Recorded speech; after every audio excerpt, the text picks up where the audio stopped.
Hi friends, எல்லோரும் எப்படி இருக்கீங்க? இன்றைக்கி வந்து டியூஸ்டே ஈவினிங் vlog தாங்க எடுத்திருக்கேன். இளன் வந்து ஈவினிங் 4 மணிக்கெலாம் வந்துடுவான். யுவன் வந்து 6 மணி ஆகும். எனக்கு வந்து இன்றைக்கி மார்னிங்லேருந்து ஸ்டாலுக்கு மசாலா பேக்கிங் வேலையெல்லாம் இருந்தது. அதெல்லாம் முடிச்சு வச்சுட்டு அப்படியே லோக்கல் ஆர்டர்ஸும் கொஞ்சம் இருந்தது. அதையும் பேக் பண்ணி எடுத்து வச்சுட்டு அப்படியே இளனை கவனிக்க போயாச்சு. இளன் மட்டும் தான் அப்படிங்கிறதுனால கொஞ்ச நேரம் அவன் கூட தனியாக நான் கொஞ்சம் டைம் ஸ்பெண்ட் பண்ணுற மாதிரி இருக்கும்.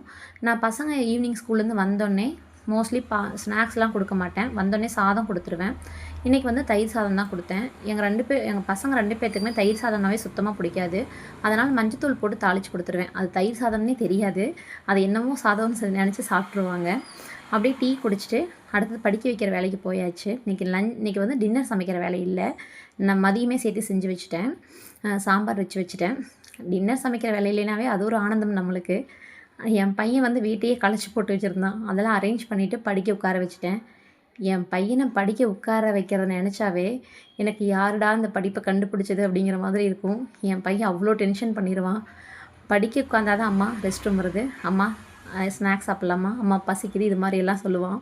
அவன் படிக்கும்போது தான் யுவன் வந்து சேர்ந்தான் 6 மணிக்கு. அவன் வந்தோடனே அவனுக்கு அப்படியே அடுத்த நாள் யூனிஃபார்ம்க்கெல்லாம் அயன் பண்ணி எடுத்து வச்சுட்டு அப்படியே பசங்க 2 பேர்த்துக்கும் பால் ரெடி பண்ணி கொடுத்துட்டு, செவ்வாய்க்கிழமைங்கிறனால மறக்காமல் வெத்தலை தீபம் போட்டுருவேன். வெத்தலை தீபம் போட்டுட்டு திரும்பவும் படிக்க உட்காந்தாச்சுங்க.